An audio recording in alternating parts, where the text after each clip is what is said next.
Fala galerinha do xadrez, tudo beleza? Pessoal, temos aqui uma partida entre o Alireza Firouzja, o prodígio, o Bob Fischer aí do século XXI, né? Um garoto de 16 anos, jogando contra o Magnus Carlsen, o atual campeão mundial. Partida pensada que aconteceu agora no Tata Steel Masters 2020. Vamos dar uma olhada. O Firouzja abre aqui a partida com E4, peão do rei. Temos E5 pelo Magnus Carlsen, cavalo em F3, cavalo F6. E aí o Firouzja entra aí na abertura Ruy Lopes com bispo B5. O Magnus Carlsen escolhe a defesa Berlim, cavalo F6, a defesa jogada aí pelo Google AlphaZero, né, contra o Stockfish, com sucesso. Então os grandes mestres têm considerado aí uma das principais defesas para abertura contra a abertura Ruy Lopes das brancas. Aqui D3 foi jogado pelo Firouzja, D6, C3 e agora A6 atacando o bispo. O bispo volta para A4, o bispo E7. Preparando para dar o roque. Roque pelo Firouzja, roque aqui pelo Magnus Carlsen, torre E1 e torre E8. Torre E8, né, sempre é um lance importante aí em Ruy Lopes. Além de proteger indiretamente aqui em E5, dá a casa de F8 para o bispo. Cavalo de bem em D2, o Firouzja vai para a manobra típica também de Ruy Lopes com cavalo F1. Bispo F8 aqui pelo Magnus Carlsen, H3, impedindo a entrada de bispo aqui em G4. B5 atacando o bispo. O bispo volta aqui para C2, né? Muitas vezes a gente quer jogar esse bispo aqui em B3, mas aí você dá um tempo aqui para as negras tirarem o cavalo, com o cavalo em A5 e depois C5. As pretas querem jogar C5 nessa variante da Ruy Lopes. Então bispo C2 temporariamente também, né, vai ficar defendendo aqui em E4 quando for um possível avanço aqui para D4. Legal. Bispo B7 aqui pelo Magnus Carlsen, D4 pelo Firouzja, G6, esse lance também é importante. Né? Então, muitas vezes, como a gente sabe, aquele cavalo ali vai querer ir lá para a casa de F5, então G6 já impede. Né? O problema que enfraquece aqui essas casas escuras pode ser resolvido por um bispo aqui em G7 se precisar. Então, por enquanto, está tudo certo. A partida seguiu com A3, cavalo aqui em B8, manobra típica aí também de Ruy Lopes, tá? Da defesa Berlim, liberando aqui o peão para poder jogar C5, o cavalo lá em D7, tá bem? E aqui o Firouzja faz o lance D5, não é o lance mais popular da posição. Na verdade, esse lance nunca foi jogado nessa ordem. E aqui, por exemplo, o Smyslov contra o Reshevsky, uma partida antiga lá de 1991, jogou-se com B4. E a partir daí, todos os grandes mestres realmente consideram B4 o lance mais forte, tanto que é jogado isso daí até hoje em dia. B4 é de longe o lance mais jogado na posição. O Firouzja vai para um lance diferente aqui, o lance D5.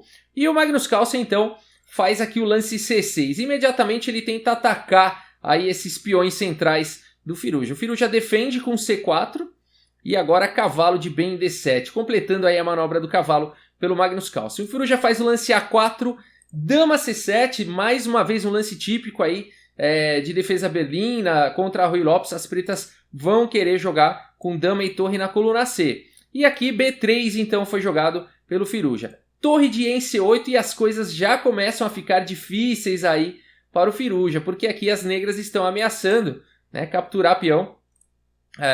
Enfim, pode capturar aqui primeiro, né, aqui e depois capturar em C4 primeiro e depois em D5. Enfim, assim que abrir a coluna C, né, o bispo de C2 aqui vai estar caindo, porque ele só tem uma defesa. Né? Então aqui o Firouzja faz o lance torre A2, então a gente já vê quem é que de repente está dando as cartas aqui na partida, né? O Firouzja já está começando a reagir. E quando um começa a reagir é porque o outro está com a iniciativa. Tá? Então Magnus Carlsen já conseguiu a iniciativa, é ele que está criando oportunidades e ameaças no tabuleiro. Do nada, né? Do nada, de repente, são as pretas já que estão atacando. B por C4, B por C4 e agora mais um lance interessante aqui do Magnus Carlsen, A5. Esse lance dá a casa de A6 aqui para o bispo poder jogar em cima desse peão fraco aqui de C4. A partida segue com cavalo em F1, agora bispo A6 atacando o peão e cavalo vem para E3 então, protegendo o peão de C4. Mais um lance defensivo aí do Firouzja. Cavalo C5 pelo Magnus Carlsen, esse cavalo fica colocando pressão aqui também nesses peões fracos. Veja como o Magnus Carlsen imediatamente criou alvos aqui na posição e está partindo violentamente aí para cima deles. O Firouzja tenta se defender aqui com o cavalo D2, então trazendo mais proteção aqui para os peões de C4 e E4. E a partida segue com C por D5, C por D5 e agora torre de A aqui em B8. Veja só, ganhando bastante espaço, né? Colocando aí as peças nas suas melhores casas. As torres adoram colunas abertas. A partida seguiu com bispo em A3. Quem sabe aqui o Firuja consegue começar a trocar um monte de peça e aliviar essa pressão que ele está sofrendo. Mas agora dama D8 aqui pelo Magnus Carlsen. Esse lance é muito bom porque além dele colocar aqui maior coesão entre as peças, agora, né, esse cavalo estava indefeso, apesar de não estar atacado, não é bom você ter peças indefesas no tabuleiro, então traz uma coesão, dama D8, protegendo aqui o cavalo de F6, né, continua de olho aqui em casas importantes, né, e isso também, esse lance também libera a torre, aqui no caso de bispo capturar o cavalo. Então isso dá uma inibida, né? Não seria muito bom agora para o Firuja jogar bispo por cavalo, não foi o lance jogado, porque viria... Opa! Não seria bom porque viria torre aqui por C5, e mesmo depois de, por exemplo, dama F3, bispo H6, atacando o cavalo, bispo B3 e torre aqui em B4 seria uma possível continuação, onde as pretas estão muito bem aqui, né? Estão muito melhores aqui do que as brancas, né? Então seria uma boa continuação. Por isso que nessa posição o Firuja não captura o cavalo e faz o lance imediatamente aqui, dama F3. A partida seguiu com H5, olha que interessante, aqui eu vou comentar esse lance, né? Dama F3, o que ele traz de especial esse lance? Ele acrescenta, né, uma proteção aqui para E4 e também quer jogar o lance cavalo G4, colocando uma pressão aqui em F6, né? Então dama F3 coloca pressão no cavalo e ameaça cavalo G4, para trocar aí algumas peças, né? Então o Magnus Carlsen vai com esse estilo de esmagamento agora com H5, não dando chance aqui para o Firuja por enquanto. Torre de A em A1 e agora bispo aqui em H6, colocando o bispo numa excelente diagonal. Fica atacando esse cavalo, fazendo um raio-x no cavalo de D2. A partida seguiu com torre de A em B1, torre por B1, torre por B1 e agora rei G7. Mais um lance interessante aí, veja como o rei traz coesão também aqui, né, protegendo essas peças de F6 e de H6. Muito interessante o lance rei G7. A partida segue agora com o cavalo de E aqui em F1. E aqui o Firuja já começa a ficar mal no tempo, inclusive apenas no lance 29. Né? Então ainda tem essa questão. Esse cavalo tem que vir para F1. É um lance, não é muito bonito esse lance. Mas ele tem que, enfim, ele está recuando e tem que proteger aqui o cavalo de D2, né? Então fica essa situação instável aqui para o Firuja. A partida segue com H4 e esse lance também agora tem um estilo de esmagamento, porque nem permite o cavalo de F1 seguir para G3 no futuro. E agora o lance cavalo E3. Uma vez que o peão saiu de H5 e veio para H4, a casa de G4 está disponível mais uma vez.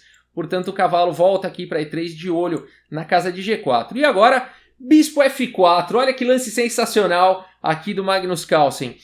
Esse lance aqui, enfim, se as brancas conseguem jogar cavalo G4, elas dão um duplo e forçam uma troca de peças. Com o bispo F4, não é possível mais isso, né? Então não existe mais a questão do duplo de cavalo com cavalo G4. E aqui o cavalo continua cravado, né? O cavalo aqui em E3 está cravado, se não está caindo lá em D2. Então mantendo a pressão. Cavalo de E em F1.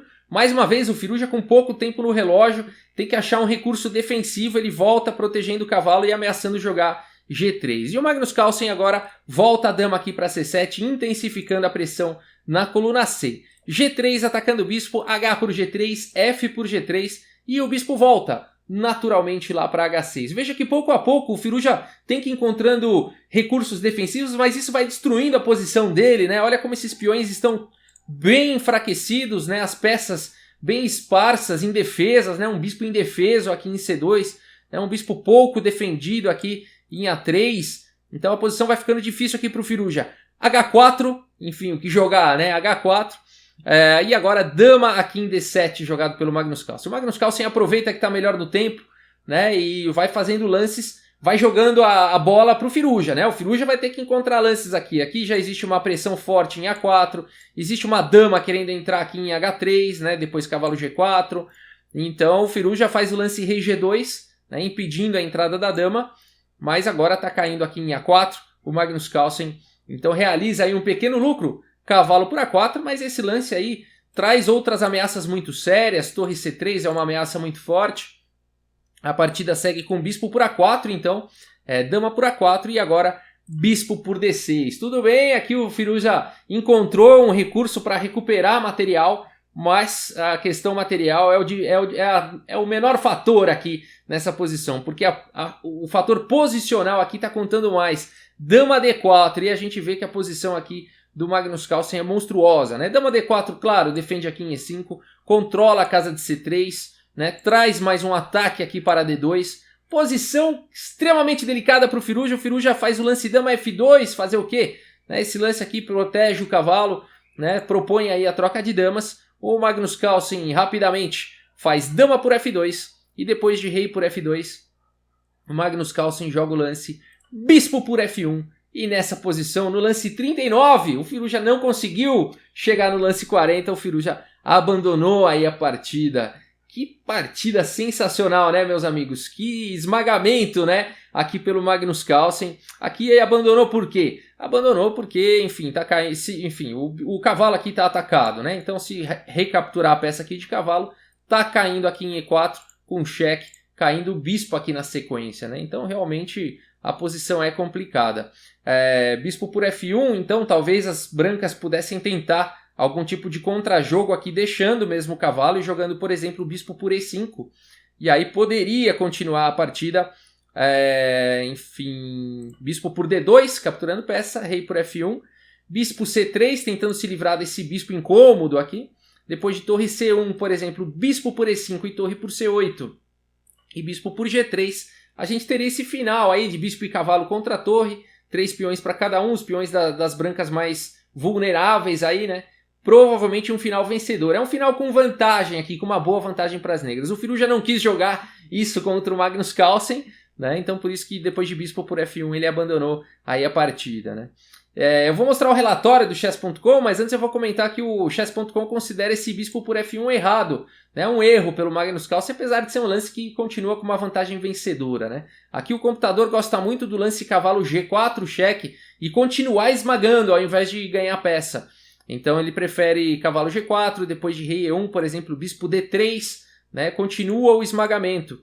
Depois de torre A1, por exemplo, F6, protegendo o peão de 5 e liberando o cavalo.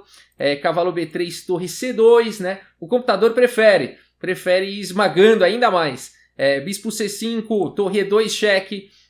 Rei D1, cavalo F2, cheque, por exemplo, bispo por F2, torre por F2, o cavalo está bem atacado, né? Cavalo de F em D2, torre G2, rei C1, por exemplo, bispo C4, né? Aproveitando aqui que o cavalo está cravado. É assim que o computador gosta da continuação. Rei D1, bispo por D2, cavalo por D2 e aí sim, torre G1 lá na frente realizar o lucro e depois de rei C2, torre por A1 e cavalo por C4.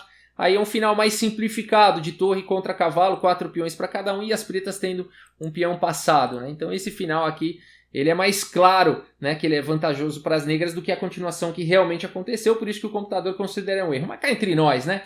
É um erro que continua ganhando ali, até que esse erro fez o Firuja abandonar, né? Vamos olhar aqui as estatísticas do chess.com. Olha só, gente, 92,7% de precisão para o Firuja, uma precisão altíssima, e 98,5% de precisão aqui para o Magnus Carlsen, né? O que puxou essa precisão aí para cima.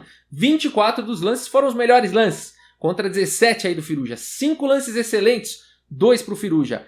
3 lances bons para o Magnus Carlsen, 8 para o Firuja. Lances de livro aí foi até o 8º lance. Uma imprecisão para o Magnus Carlsen, 4 imprecisões para o Firuja. Veja que ninguém cometeu erro, exceto o Magnus Carlsen no final, né? O bispo por F1 lá o computador considera um erro, né? Mas olha que interessante, o Firuja não cometeu nenhum erro, né? Por que ele foi ficando pior? Foi na questão ali do detalhe, as imprecisões não foram sempre os melhores lances. Foi ali, ó, pouco a pouco, olha o gráfico aqui, né? Pouco a pouco, vantagenzinha por vantagenzinha, quando você vê já foi. Né? Quando você vê já foi. Muito provavelmente, pessoal, aqui o lance bispo, o avanço D5, acredito que esse lance não vai mais ser jogado aqui depois dessa partida, né? O Magnus Carlsen soube castigar muito bem esse lance que não é o mais jogado. Talvez a gente tenha que voltar lá para o Smyslov, né? Contra o Reshevsky, né? E aceitar que por enquanto B4 aí é o lance que mais traz possibilidades aí de equilíbrio para os dois lados, né? D5, o Magnus Carlsen soube castigar muito bem aí esse avanço, né? E fica a lição aí. A gente vê, né? Fica claro depois dessa partida a diferença, né, entre um prodígio com muito potencial, né? O Firuja, o garoto de 16 anos, e um campeão consagrado, né? Realmente tem um chão aí pro garoto Firuja, ele tem todo o potencial, mas ficou claro aqui nessa partida do que se trata, né? Beleza, gente? É isso. Espero que vocês tenham gostado aí da partida. Muito obrigado pela audiência, um grande abraço para todos vocês e até a próxima. Valeu!